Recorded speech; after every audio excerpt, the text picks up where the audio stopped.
So mga paps, musta pala? Ngayong araw pala magpapalit ako ng fuse nitong LED wiring harness ko. Okay? So mga paps, panoorin niyo tong video na to baka kasi kahit paano may mapulot kayo rito. Halimbawa kasing bumili kayo ng ng LED or ng fog light assembly, yung may kasamang wiring harness, o bumili kayo ng second hand na sasakyan, may nakalagay na existing na wiring harness, kailangan i-double check nyo to. Kasi kanina nanood ako ng TV, may nabalitaan ako nakita ko yung sasakyan umusok. So maraming haka-haka, pero ang sa tingin ko baka mamaya may problema sa wiring. Gaya na nangyari sa tropa ko, yung wiring harness niya ng HID niya nasunog. Tapos nakita namin active pa pala yon, kahit hindi na ginagamit yung na yun, HID na yon. Yung pinaka wiring harness active pa pala, nakakonect pa dito sa positive ng battery. Tapos nun active pa siya, yung fuse niya napakataas, 30 amperes din. Kapag bibili kayo ng fog light or LED na may kasamang kit, palitan nyo yung yung fuse na kasama doon. Gaya nito, nakalagay dito 30 amperes. So ito kasi mataas masyado to. Ang nangyari kasi mga paps, kapag kumukuha na ng mataas na amperahe yan galing sa battery, yung wire natin, dadaan dyan yung mataas na amperahe. Kapag sobrang taas na ng amperahe dumadaan dyan, halimbawa gaya nito, 30 amperes. Kapag hindi naabot yon, yung 30 amperes, hindi siya magkakat Gaya ng sabi ko dati, pag halimbawa 29 amperes lang, tuloy-tuloy na 29 amperes lang dumadaloy dito sa wire na to, ang mangyayari niyan mga paps, sobrang init na niyan, malaki posibilidad na masusunog yung wire. Okay, so yung delikado. So yung fuse, importante yan.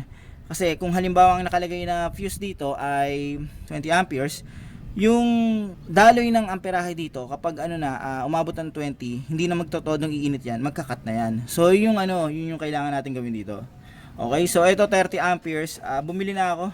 Yan, bumili ako ng gagawin ko na lang tong 20 amperes na lang. All goods na yan.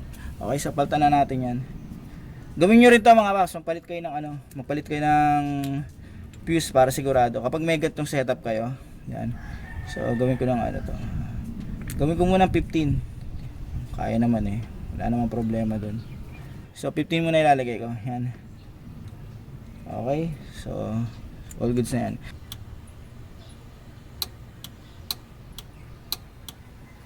So okay naman siya. So pakita ko lang sa inyo mga paps kung paano ko nasabing ito talaga yung nakakatulong sa sa wiring natin, yung fuse. Kung mapapansin niyo to, yung mga fuse, ayan, yung 30 amperes, ito siya. So nakita nyo kung gaano siya kakapal. Yan, makapal yan. So ito naman yung 20, yan, makapal din siya, pero mas makapal to. Yan, mas makapal yan. Yun yung sa dulo. Tapos kung titignan nyo yung 15, ayan siya, yung 15, manipis lang. Okay?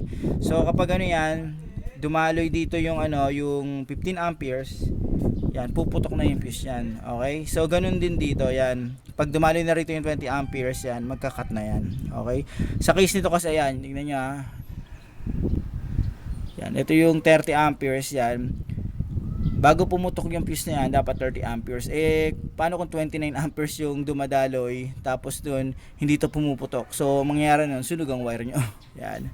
Okay, so, pag magsisetup kayo nito, may nabili kayo sasakyan, i-double check yung fuse mga paps. Okay, may mga fuse yan sa mga wiring harness. So, paano mga paps, hanggang dito na lang yung video ko. Sana meron kayo na pulot dito kahit paano. Mga paps, maraming salamat sa inyo.